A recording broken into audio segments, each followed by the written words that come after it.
অজিতটা কে? 12 বছর আগে আমাদের পাড়াতেই থাকতো, আর আর বাচ্চাদের তুলে নিয়ে চলে যেত। ওই হবে, নিশ্চয়ই ওই হবে। আপনি এখনই বললেন যে খুনির মাথাই ছিল না, তাহলে আপনি কি করে চিনলেন যে ওই অজিত? কারণ ও গলা কাটা খুনিটা অজিতের মতোই জামা কাপড় পরেছিল, কালো প্যান্ট, লম্বা একটা জ্যাকেট আর মাথায় টুপি, আর আর চকমকে জুতোটাও, আর ওর হাতে ওই অজিতের মতোই অস্ত্রটা ছিল। আচ্ছা, এই অজিতের ব্যাপারটা কি? স্যার, পেশায় তো উনি ছুরি কাটারি বানানোর কাজ করতেন। খুব ভয়ঙ্কর লোক ছিলেন উনি। তার উপর 5টা বাচ্চাকে উধাও করে দিয়েছিলেন। উনি তো আমার ছেলে সানিকেও কিডন্যাপ করার চেষ্টা করেছিলেন। তবে এটাই ভালো হয়েছিল যে পুলিশ এসে ওনাকে হাতে নাতে ধরে ফেলেছিলেন, এই পাশে সমিল থেকেই। আমি বলছি না এখান থেকে চলে যাও, নইলে এক্ষুনি বাচ্চার প্রাণ নিয়ে নেবো। আমি তোর কাছে বাচ্চাটাকে নিচে নামা বাচ্চাটাকে। আমার সাথে চালাকি বেশি করবি না, নইলে এই বাচ্চাটার মাথাটাকে 2 টুকরো করবো নাকি। পিস্তল নিচে রাখ। হ্যাঁ, নিচে রাখছি। হ্যাঁ, রাখছি।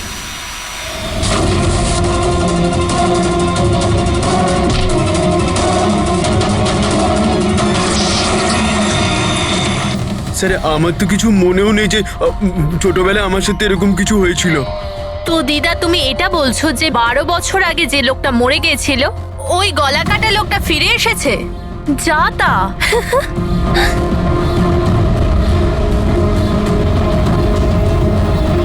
সুপর্ণা দেবী, কোনো মারা যাওয়া লোক আবার কিভাবে ফিরে আসে? হ্যাঁ, ঈশা বেবিকে কেউ তুলে নিয়ে গেছে।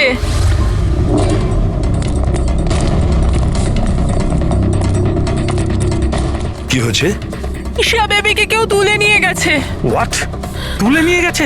কে তুলে নিয়ে গেছে? মাথা কাটা লোকটা। গলা কাটা লোক? কোথায় দেখেছো তুমি? নিশি ম্যামের বাড়িতেই। অভিজিৎ, গিয়ে দেখো তো।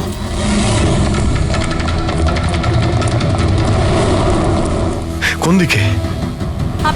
আপনারা এখানেই দাঁড়ান।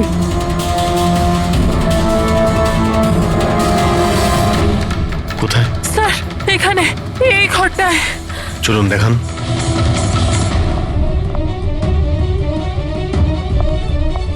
স্যার,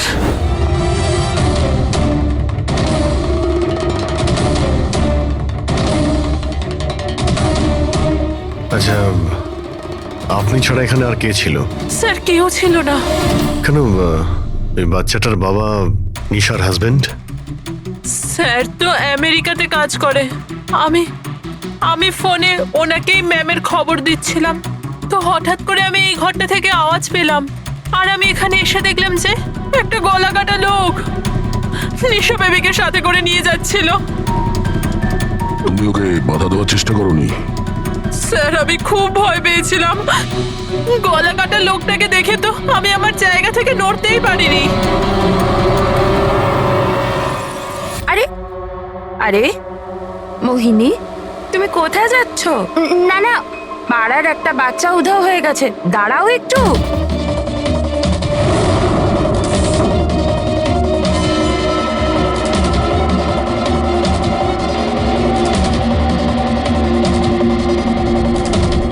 ঈশাকে খুঁজে বার করবো আমরা। হ্যাঁ,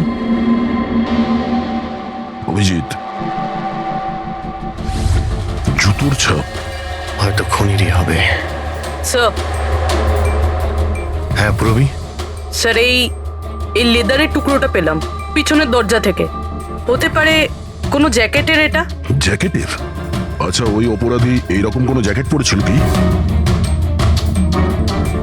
হ্যাঁ স্যার। স্যার, আপনি প্লিজ ঈশা বেবিকে যে কোনো ভাবে বাঁচিয়ে দিন। ভয় পাবেন না, আমরা চেষ্টা করে দেখছি। স্যার, খুনি দেখতে কেমন ছিল আমরা তো জানিই না, ওকে ধরবো কিভাবে? কিন্তু এই সুবর্ণা ম্যাডাম বলছিল যে ওই মাথা কাটা লোকটা অজিত। একটা কাজ করি, 12 বছর আগে অজিতের কেসটা যে ইন্সপেক্টর হ্যান্ডেল করছিল ওনাকে বিয়ের হতে ডাকলেই সব জানতে পারা যাবে।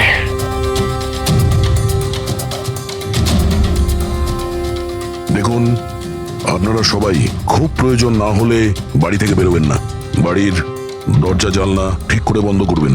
আর হ্যাঁ, বিশেষ করে বাচ্চাদের উপর নজর রাখবেন, ঠিক আছে? আমাদের একজন অফিসারকেও আমরা এখানে রেখে দিচ্ছি। হ্যাঁ, খেয়াল রাখবেন নিজেদের।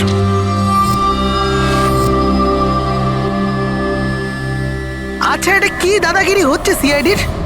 বাড়িতে থাকবে, একটা মার্ডার কি হয়ে গেছে, আমরা কারফিউ লাগে বাড়িতে বসে থাকবো? কোনো দরকার নেই বাড়িতে বসে থাকার। আজকে আমার বার্থডে, আজকে আমরা পার্টি করব। হ্যাঁ, দেখো বাবা, সিআইডি যেটা বলে গেছে আমাদের ভালোর জন্য বলে গেছে, আমাদের ওদের কথা শোনা দরকার। তো আপনি শুনুন না, আমাদেরকে শেখাবেন না কি করতে হবে।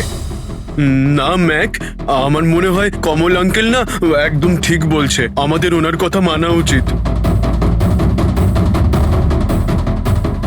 আরে কমলা আঙ্কেলের চামচা কি ঠিক বলছিল যে মৃত অজিত ফিরে এসেছে আর আমরা তার জন্য বাড়িতে বসে থাকবো? কিন্তু শোন, তুই বার্থডে পার্টিতে যেতে চাস তো তুই না তোর মাথা বেশি চালাস না, যেরকম আমরা বলছি সেরকম চুপচাপ করতে থাক। কিন্তু মা বাবা, আরে ওদের কি আছে, ওদেরকে তো আমরা রাজি করিয়ে নেব।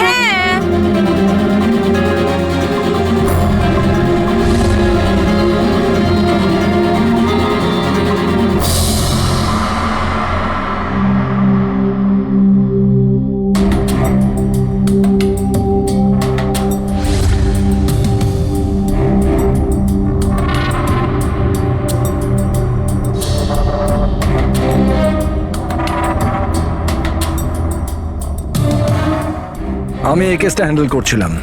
12 বছর আগে আমি ওকে ধরেছিলাম, কিন্তু আফসোস ওকে জেল অব্দি নিয়ে যেতে পারিনি। সব মিলে একটা ঘটনা ঘটলো আর সেখানে মারা গেছিল। আপনি কি শিওর যে অজিত মারাই গিয়েছিল? স্যার, মাথাটা ধরের থেকে আলাদা হয়ে গেছিল। আমিও শেষকৃত্যতেও গেছিলাম। তাহলে এখন এই অপরাধটা কে করছে? অজিতের কোনো কাছের লোক যে 12 বছর বাদে বদলা নিতে চায়? যদি বদলায় নেবার থাকতো তাহলে 12 বছর অপেক্ষা কেন করলো? আর কেই বা বদলা নেবে? ওর তো কেউ আগে পেছনে ছিলও না। ওর বাড়ির ব্যাপারটা কিছু বলতে পারবেন? স্যার, সরকার ওর বাড়িটা সিল করে দিয়েছিল। আচ্ছা, এই মাথা কাটা খুনি কে হতে পারে? স্যার, হতে পারে ওটা ওর ভূত। আরে স্যার, আমি তো মজা করছিলাম। Thank you very much officer, আমাদের দরকার পড়লে তোমাকে আবার ডেকে নেব। Any time sir. Thank you. Yeah sir, একজন না দুজন লোক দেখেছে এই মাথা কাটা লোকটাকে। স্যার, একটা কথা আপনি নোটিস করেছেন? ওই অজিত কিন্তু শুধু বাচ্চাদেরই খুন করত, কিন্তু এই খুনি নিশিকে খুন করেছে। আর তারপরে ওর মেয়েকেও কিডন্যাপ করেছে। এক্স্যাক্টলি। আর এমন কি দরকার ছিল মেয়েটাকে মেরে ফেলার? কিডন্যাপিং এর সময় বেচারি মেয়েটি বাড়িতেই ছিল না। হ্যাঁ স্যার, কিডন্যাপের সময় ওই আয়া মায়া ছিল ঘরে। আর কারোর যদি খুন হওয়ার কথাই ছিল এই কিডন্যাপের জন্য, তাহলে নিশ্চিত নয় মায়ার খুন হওয়ার কথা ছিল। মেয়েটি নিশ্চয়ই কোনো বিশেষ কারণে খুন হয়েছে। পুরবী, নিশার স্বামী কবে আসছে? স্যার, কালকে সকালে। কাল সকালে? একটা কাজ করো পুরবী, তুমি ফেডরিক আর পঙ্কজকে নিয়ে ওই কলোনিতে যাও, আর ওখানে যারা রয়েছে তাদের উপর নজর রাখো, বিশেষ করে বাচ্চাদের ওপর। আমরা থাকতে কোনো বাচ্চাদের ক্ষতি হতে দেব না। হ্যাঁ সারিকা, বলো। স্যার, ওই মেয়েটার গলায় যে রক্ত পাওয়া গিয়েছিল না, তাতে আমি কিছু মেটালিক পার্টিকেলস পেয়েছি, কিছু ধাতুর কণা পাওয়া গেছে। আরে এটা কোনো প্রমাণ হলো নাকি? যে অস্ত্র দিয়ে মেরেছে তার তো কণা থাকবেই। আরে না না, এই কণাগুলো একটু অন্যরকম। এই জন্য আমার এগুলোর কার্বন ডেটিং করতে হবে। Carbon dating? কিন্তু কেন কার্বন ডেটিং কেন? ব্যাস একবার রেজাল্টটা আসুক, সব পরিষ্কার হয়ে যাবে। কিন্তু স্যার, আমার মনে হয় এই মাথা কাটা খুনি আসলে অজিতই হবে।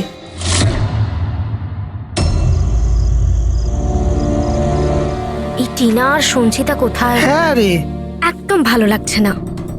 আরে এসে গেছে দেখ। ভাই, টিনা তো বললো আসবে না, ও বললো যে ও ভয় পাচ্ছে। ছাড় ওকে। আরে গাইস, ভয় পাবার কোনো দরকার নেই, ভয় পেও না। চলো আমরা বার্থডে পার্টি এনজয় করি, চল। তাড়াতাড়ি চলো। কিন্তু মা বাবা যদি জানতে পারে তাহলে? আরে বাবা, আরে মা বাবা জানতেই পারবে না।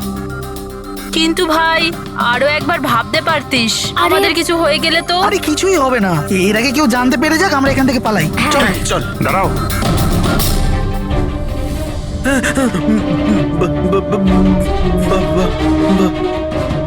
আরে কি হচ্ছে এখানে? কোথায় যাচ্ছ তোমরা? ব্যাগ, গাড়ি, এত রাতে কোথায় যাচ্ছ তোমরা? আঙ্কেল, ওই বলেছিলাম না বার্থডে পার্টি সেলিব্রেশন করতে যাব। হ্যাঁ আঙ্কেল, আমার বার্থডে, আমরা তো খুব এনজয় করব। বোকার মতো কথা বলো না, সিআইডিরা বাইরে যেতে বারণ করেছে তো। আরে যেতে দাও না, কেন বকছো? এমনিতেও আমাদের সানি তো বাইরে কোথাওই যায় না, একটু যাক না, ভালো লাগবে। যা খুশি করো, কিন্তু কারোর যদি কিছু হয়ে যায় না, তার দায় কিন্তু আমার না। আরে আঙ্কেল কিচ্ছু হবে না, আমরা বাচ্চা নাকি, চিল। আরে কি দরকার যাওয়ার? দেখছিস তো কি অবস্থা চারদিকে, ওই গলাকাটা লোকটা এখানেই ঘুরছে। কিচ্ছু হবে না, শুধু আমাদের যেতে দাও। আর এমনি তো আমরা কি বাচ্চা নাকি? আরে যেতে দাও না, বাচ্চারা যেতে আরে চাইছে। আপনিও না।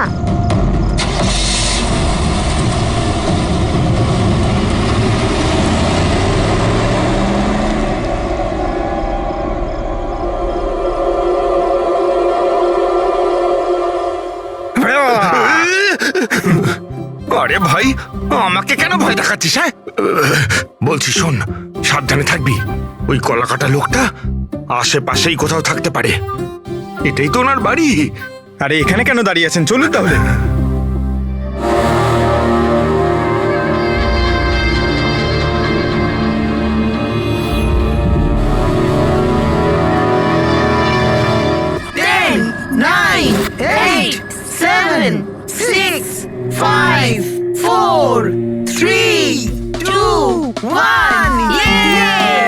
Happy birthday to you.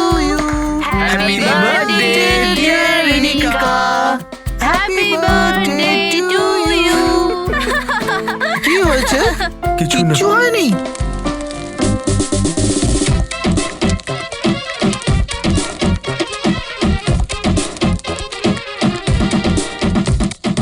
আরে তোর দ্বারা হবে না, চল যা ভেতরে গিয়ে নাচ, চল যা যা।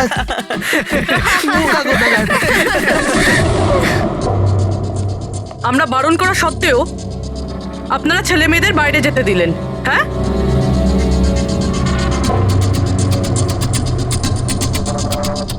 স্যার, স্যার এখানে একটা প্রবলেম হয়েছে।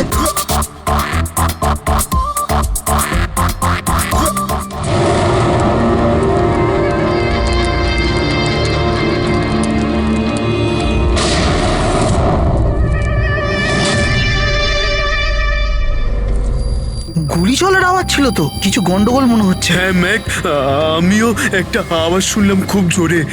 কোনো গন্ডগোল নয়, আর কোনো গন্ডগোল হলে না আমরা সামনে যাবো। এক কাজ করো, তোমরা দুজন ওখানে গিয়ে দেখো, আর তুমি এদিকে, আর আমরা পিছনে যাচ্ছি। আর আমি তুই না এই মাটিতে গর্ত কর আর তার ভেতরে লুকিয়ে পড়।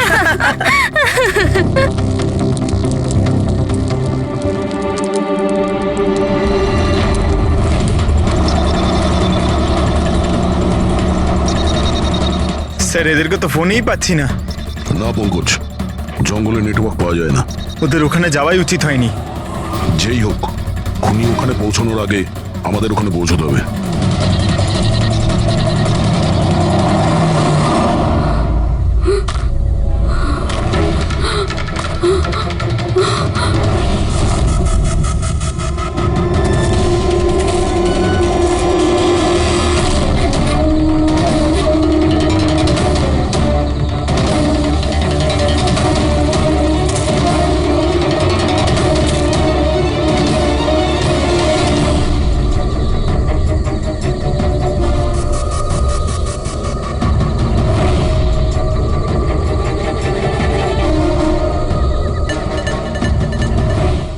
সঞ্চিতা,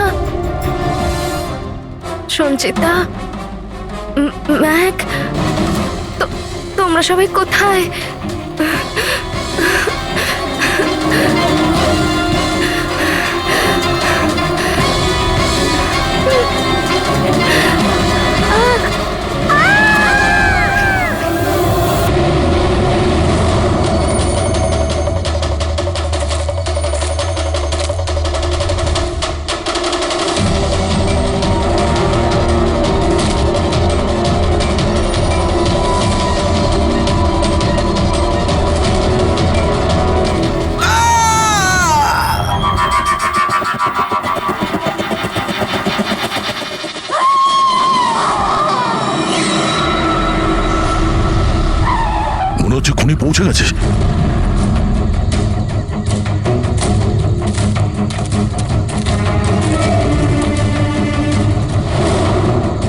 আওয়াজ এখান থেকে এসছে, নিচে গিয়ে দেখি।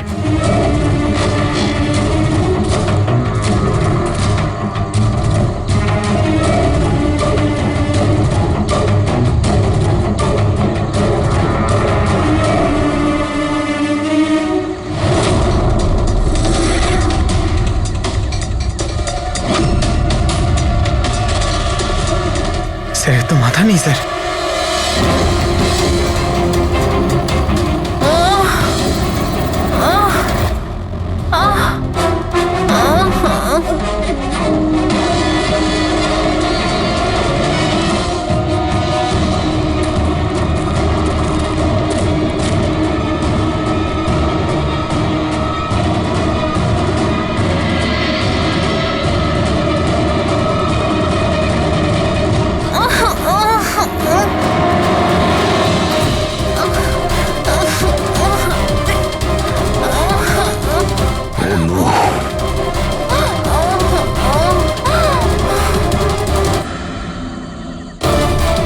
বেঁচে আছে, সঙ্গীতা! নিঃশ্বাস চলছে, সঙ্গীতা!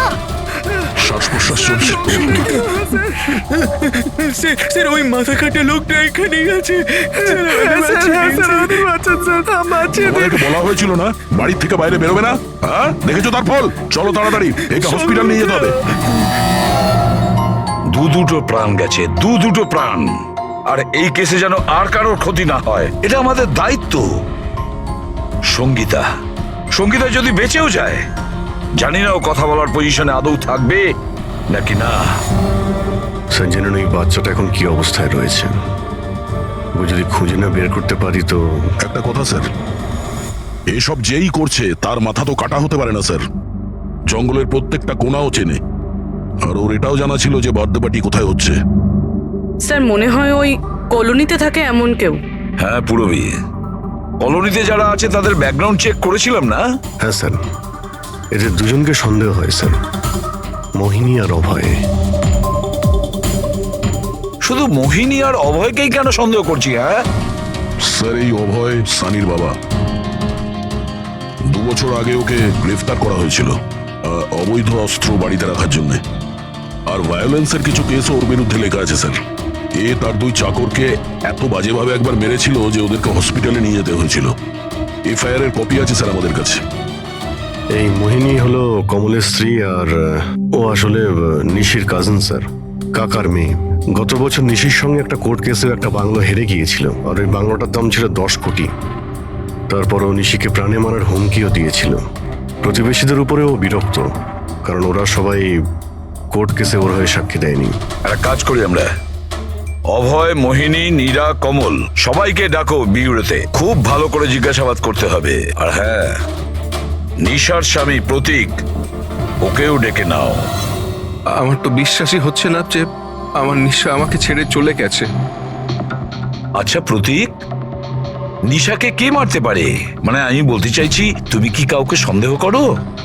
স্যার, নিশাকে তো অনেকেই অপছন্দ করত, বিশেষ করে কলোনির বাচ্চারা। ঘৃণা করতো? কিন্তু কেন? নিশা একটু রাগী স্বভাবের ছিল।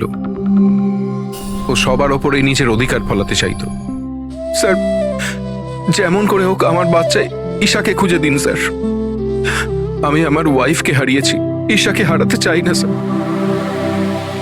আপনার ইশারা ভালোভাবেই বুঝতে পারছি আমি, কিন্তু আমার আগে আপনার মোহিনী আর কমলের উপর সন্দেহ করা উচিত ছিল।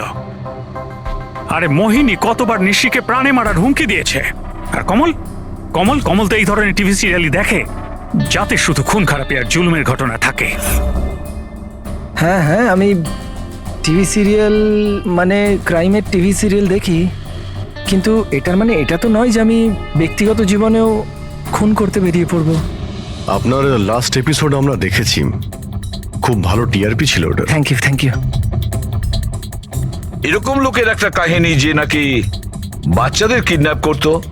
আগে আগে। আচ্ছা, অজিতের সঙ্গে তোমার কোনো বন্ধুত্ব ছিল না? দেখুন, আপনারা এমনি এমনি আমার উপর সন্দেহ করছেন। যে সময় বাচ্চারা জঙ্গলে বার্থডে পার্টি করছিল, আমি তো আমার বাড়িতেই ছিলাম। আচ্ছা মোহিনী দেবী, আপনি তো এটা বলেননি যে নিশি আপনার খুড়তুতো বোন? হ্যাঁ, আর আপনি ওকে কয়েকবার প্রাণে মেরে ফেলার হুমকিও দিয়েছিলেন, কেন? হ্যাঁ হ্যাঁ স্যার, ও আমার বোন ছিল। কিন্তু আপনি আমার মাথা আর শরীর দেখতে পাচ্ছেন তো? খুনির তো মাথাই ছিল না, তো আমি কি করে খুনি হতে পারি?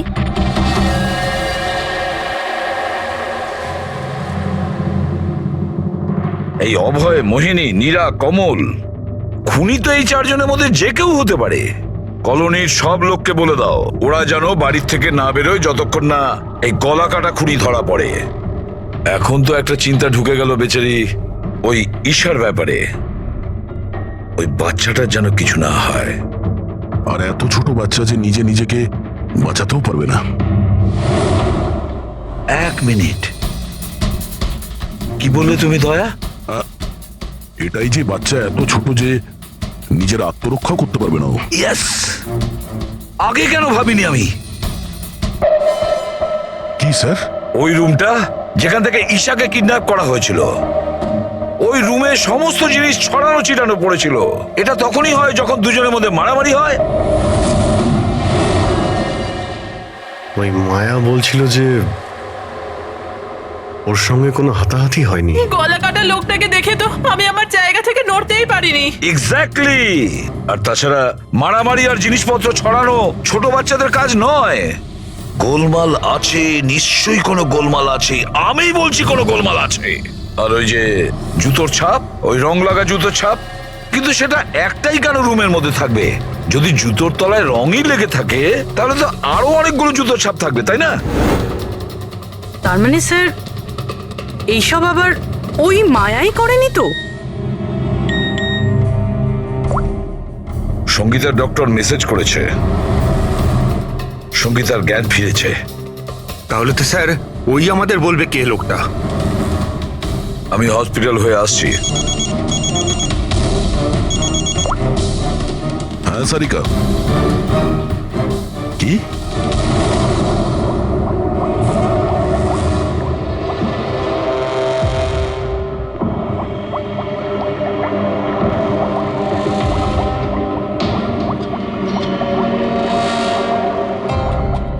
কি ডক্টর সারিকা, আপনিও কি বলছিলেন? এই সব খুন অজিত করছিল? যে যে মারা গেছে সে খুন করবে কি করে? এই কথাগুলো আমি বলছি না, নিশা আর বাদবাকিদের গলায় যে রক্ত পাওয়া গেছে না, সেই রক্তগুলোই এটা বলছে। আর ওর রক্তে যে মেটাল পার্টিকলস পাওয়া গেছে তার কার্বন ডেটিং করার কথা ছিল। হ্যাঁ, করিয়েছি তো আমি সেটা। আর তোমরা জানো কি রেজাল্ট এসেছে? এসো দেখাচ্ছি। এখন তোমরা জানোই যে আমরা কার্বন ডেটিং এর ব্যবহার তখনই করি যখন কোনো জিনিসের এক্স্যাক্ট বয়স জানার হয়। হ্যাঁ, আর নিশার খুন যে অস্ত্র দিয়ে করা হয়েছে সেটা কমপক্ষে 10 থেকে 12 বছরের পুরনো। কি এত পুরনো? হ্যাঁ, তাই তো আমরা রক্তের মধ্যে আয়রন আর রাস্টের পার্টিকেলস পেয়েছি। আর সব থেকে আশ্চর্যের ব্যাপার হলো এটাই যে দ্বিতীয় যে রক্তটা পাওয়া গেছে না নিশার গলা থেকে, ওটা একটা মানুষের নয়, 12 জন আলাদা আলাদা মানুষের। 12 জন আলাদা আলাদা লোকের রক্ত? এই যে 12 জনের আলাদা আলাদা স্যাম্পল আর 12টা আলাদা আলাদা ডিএনএ। তার মানে খুনি খুন করার পরে এত বছর ধরে অস্ত্র পরিষ্কারই করেনি? মাথা কাটা নয়, মাথা খারাপ খুনিয়ে। কিন্তু এটা বুঝতে পারলাম না যে তুমি অজিতের নাম কেন নিলে?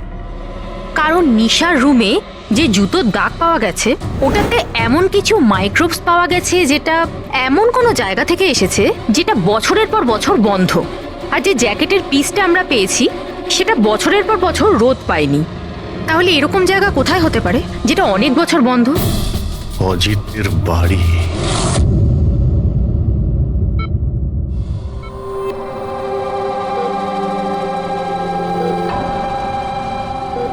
সঙ্গীতা, কেমন আছো মা?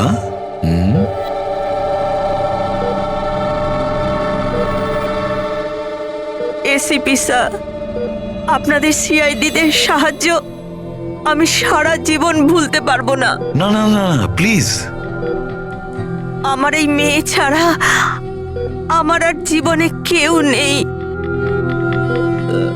সুপর্ণা দেবী, দেখুন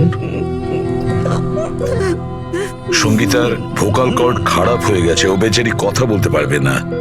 কিন্তু এটা শুনে আপনি খুশি হবেন যে সঙ্গীতা আজ এখন পর্যন্ত ও আমাদের সাথে রয়েছে, ও প্রাণে বেঁচে গেছে, তাই না?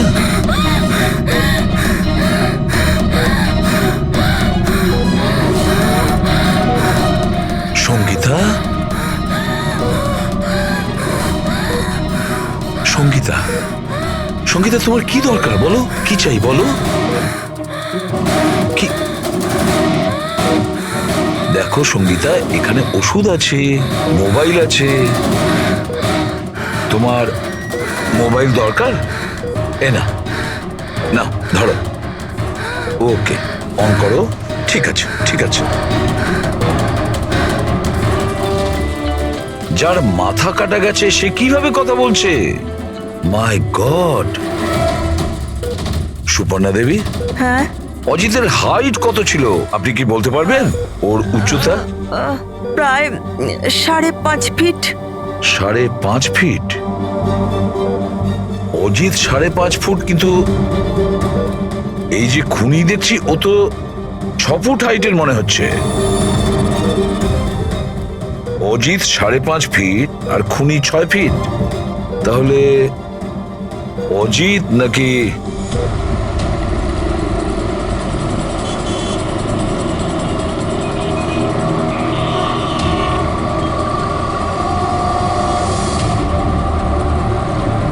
গল্পটা এরকম উল্টে গেল কি করে? এই মোহিনী তো নিশার পেছনে লেগেছিল, তাহলে আজ প্রতীকের সাথে হাত মেলাচ্ছে কেন? এরা দুজন আবার জোট পাকায়নি তো?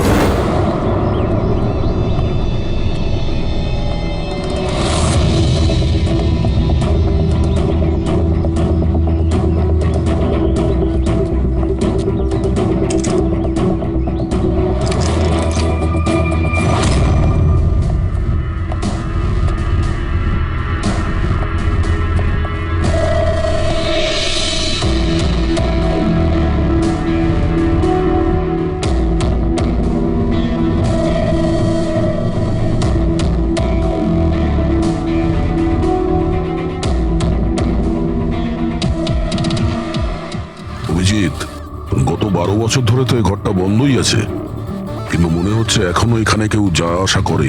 এই দেখো, ধুলো পড়ে আছে, কিন্তু হাতের ছাপ স্পষ্ট দেখা যাচ্ছে, আর নিচেও পায়ের ছাপ আছে।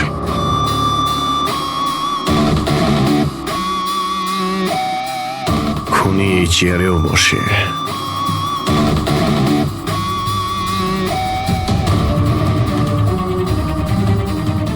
এই জল তো 12 বছরের পুরনো নয়। এর পায়ের চিহ্নগুলো দেখি এটা কত দূর গেছে।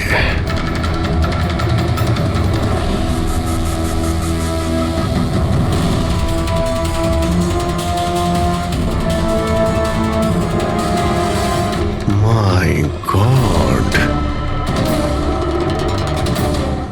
এত অস্ত্র! এখানে লেগে থাকা রক্ত,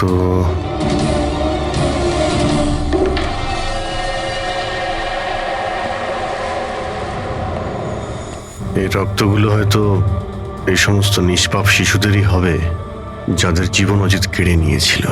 এত ছোট আদরের বাচ্চাদের কেউ মারবে ভাবতে পারে কি করে?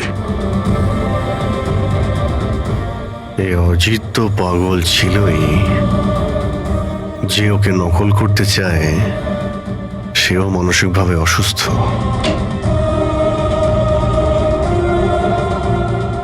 অভিজিৎ, এই দেখো, এটা ওই নীল রঙের ছাপের জুতো,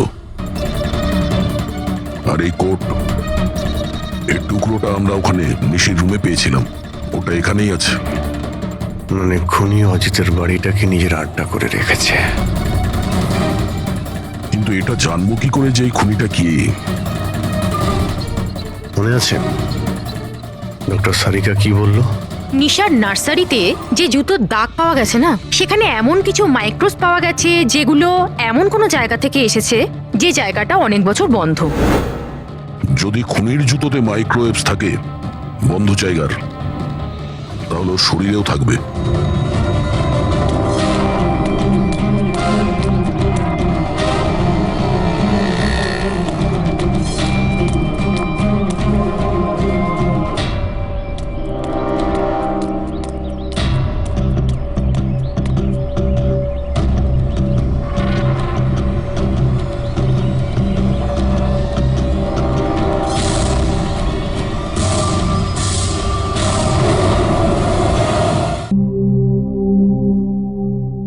সিআইডিরা আমাদের বারবার এখানে ডেকে বিরক্ত কেন করছে?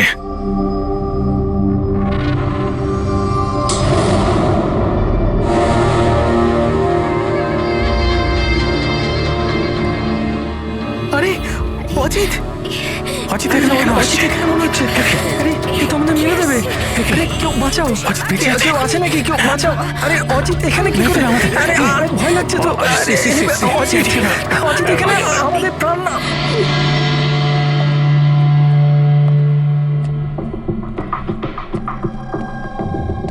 কি ভেবেছিলে তোমরা যে আমরা তোমাদের বিরক্ত করার জন্য ডেকেছি? না না, আমরা তোমাদের এই কারণে ডেকেছি, সেটা দেখানোর জন্য গলা কাটা মাথাহীন খুনি, মাথা কাটা নয়, ওর মাথাটাই খারাপ। এসবই এই ড্রেসের জন্যই হচ্ছে। এই এটাকে পড়লেই মাথা উধাও। ঠিক আছে স্যার, এটা তো বোঝা গেল যে খুনি এটা পরে খুন করত, কিন্তু আসল খুনি কে? খুনি তুমিও হতে পারো।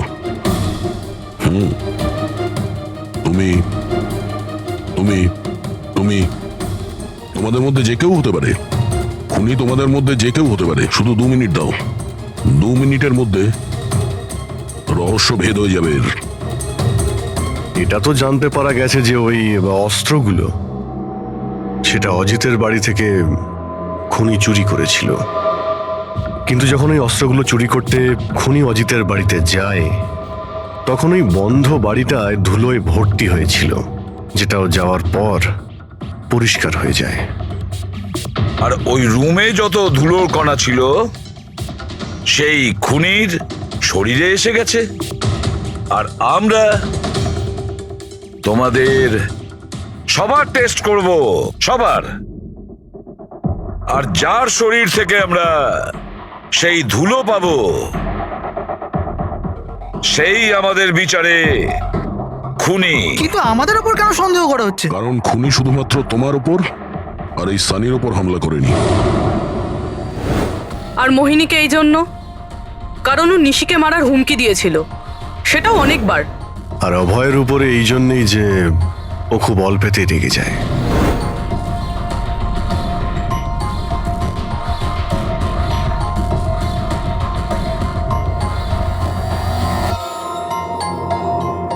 স্যার, আমাকে কেন সন্দেহ করছেন? সেটা এই কারণে প্রতীক বাবু যে আপনার সাথে আপনার স্ত্রীর শত্রুর হাত মেলাতে আমাদের অফিসার দেখে ফেলেছে।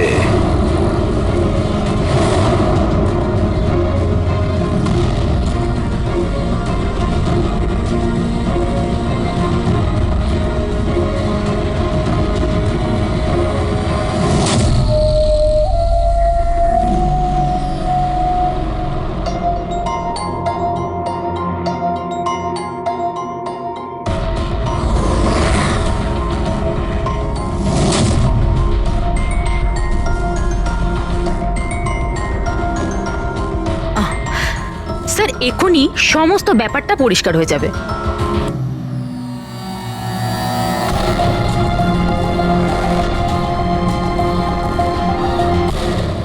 রেজাল্ট কি হলো? জানা গেল খুনিকে? হ্যাঁ, আমরা জানতে পেরেছি খুনিকে। খুনি আপনি আপনি আপনি আপনিও আপনিও আপনাদের মধ্যে কেউ নয়। খুনি হলো এই সানি। সানি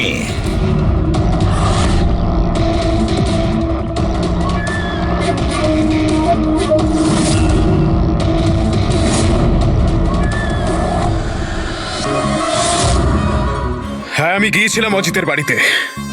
সত্যি এটাই।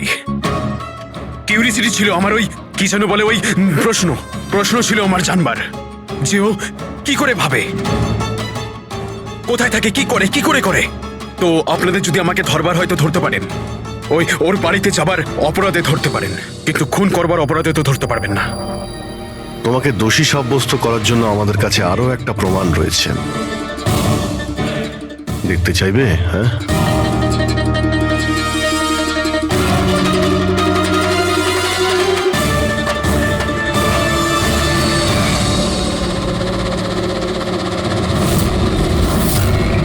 এটা তো ঈশা। সানি, কেন করেছিস তুই এসব? কেউ কেন করে? কেন করে? কিছু তো দরকারি হয়, প্রয়োজনীয়। চুপ! খুন কারোর করার দরকার ছিল না। এইরকম ভাবনা শুধু বিকৃত মস্তিষ্কেই আসে। এসিপি স্যার, আপনি সিআইটির অনেক বড় বাহাদুর অফিসার। দেশের বাচ্চা বাচ্চা আপনার বাহাদুরির গল্প শোনে, সবাই চেনে আপনাকে। কিন্তু আমার মতো দুর্বলদের এই সমাজ কিভাবে পায়ের নিচে দলে দেয় সেটা বোঝবার আপনার ক্ষমতা নেই। কেন? কি এমন অন্যায় করেছে সমাজ তোমার সাথে? হ্যাঁ, আমাকে ব্যবহার করেছে, আমাকে এমন ভাবে ব্যবহার করেছে যেন আমি একটা ডাস্টবিন। ওই নিশা আমাকে দিয়ে ওর বাড়ির সব কাজ করায়। আর স্যার, ভুলেও যদি কোনো ভুল হয়ে যায় তাহলে ঝাঁটা দিয়ে মারতো। বাবা, এত সব রাগ তুমি তোমার নিজের মধ্যে পুষে রেখেছিলে, আমাকে কিছু বলনি কেন? আরে তো কি বলতাম, তুমি তো গিলতে আর আমাকে বেল্ট দিয়ে মারতে। এটা তো খুব ভালো হয়েছে যে সিআইডি আমাকে ধরে ফেলেছে, নয়তো পরবর্তী খুন তোমার করতাম। মানলাম যে তোমার বাবা তোমার সঙ্গে সঠিক আচরণ করেননি, কিন্তু তুমি তোমার বাবাকে খুন করার কথা কিভাবে ভাবলে?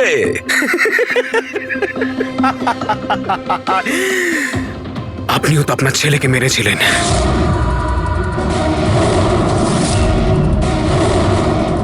ভুলে গেছেন? কি বাজে কথা বলছো তুমি? উনি খুন করেননি, দেশের স্বার্থে উনি ডিউটি করেছিলেন। দুটোর মধ্যে পার্থক্য আছে। তো আমিও আমার মনের কর্তব্য পালন করছিলাম। ভালোবাসতাম আমি রিনিকাকে, কিন্তু ও কি করলো?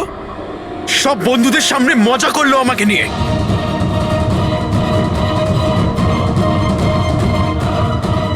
মেরে দিলাম আমি। আমার তো মনে হয় তোমার চিকিৎসার প্রয়োজন। নিয়ে যাও একে। চল।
সুপর্ণা দেবী, আপনি চান তো আমরা খুনিকে যাতে ধরি, যে নিশিকে খুন করেছে?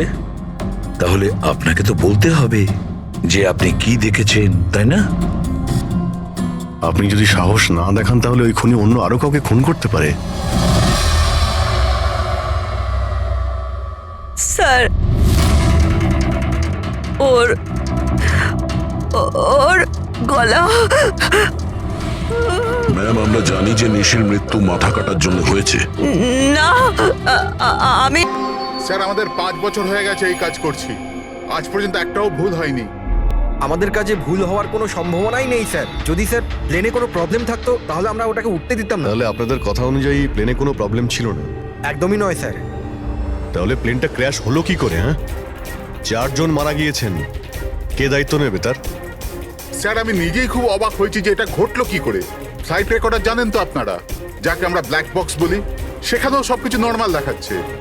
নর্মাল বললে কাজ চলবে না, সব কিছু ডিটেলে বলুন, শুরু থেকে, টেক অফ হওয়ার আগে থেকে কি হয়েছিল।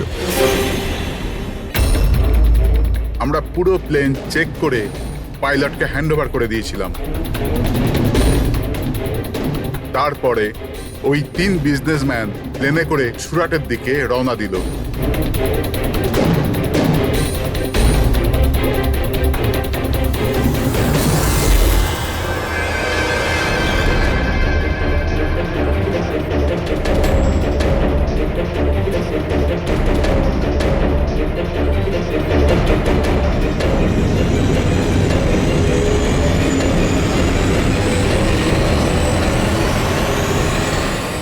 স্যার আমরা টেক অফের পারমিশন রেডিওর ফ্রিকোয়েন্সি থেকে পাই, মেন টাওয়ার থেকে।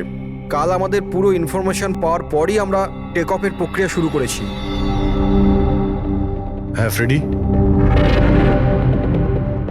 কি? আচ্ছা, ওকে ওকে ওকে, হ্যাঁ ঠিক আছে, আমরা দেখছি। কি হয়েছে স্যার? মদনকে যে নাম্বার থেকে হুমকি দেওয়া ফোন করা হয়েছিল সেটা ক্র্যাশের দিন এখানেই ছিল, এই এয়ার স্ট্রিপেই। স্যার ফোনটা যদি এখানেই থেকে থাকে তাহলে এটা ভিতরের কোনো লোকের কাজ। কি? হ্যাঁ না স্যার, আমরা কাউকেই কোনোদিন হুমকি দিয়ে ফোন করিনি। তোমরা না করলে কি বাইরের কেউ এসে করে গেছে? এই তোমাদের সিকিউরিটি এয়ার স্ট্রিপের? যদি ওই লোকটা এখানে এসে থাকে তাহলে কিছু না কিছু তো এখানে নিশ্চয়ই ফেলে গেছে, চেক করে দেখি। স্যার এই জায়গাটা তো পুরো পরিষ্কার, ও যদি কোথাও লুকায় তাহলে ওই হ্যাঙ্গারের কাছে কোথাও লুকিয়েছিল। ঠিক আছে, ওখানে দেখি। আপনারা আসুন আমাদের সঙ্গে।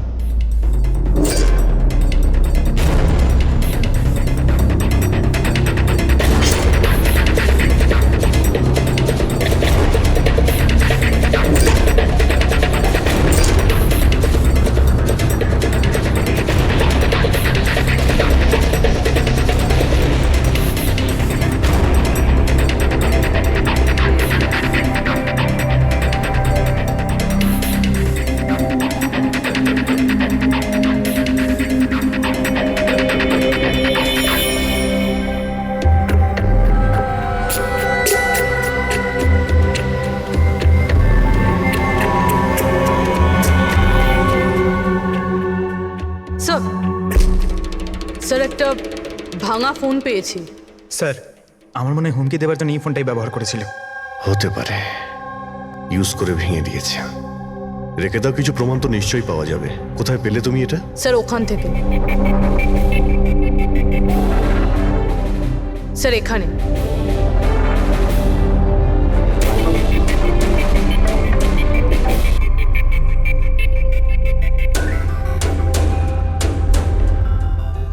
স্যার এই দেখুন, এখানে কানের মতো কিছু একটা দেখা যাচ্ছে। হ্যাঁ তুমি তো ঠিকই বলেছ, ফোনটাও এখানে পাওয়া গেল, আর এই চিহ্ন। এমনটা নয় তো যে ওই অপরাধী এখানে হেলান দিয়ে ফোনে কথা বলছিল আর আমাদের জন্যে ও প্রমাণ রেখে গেছে এখানে।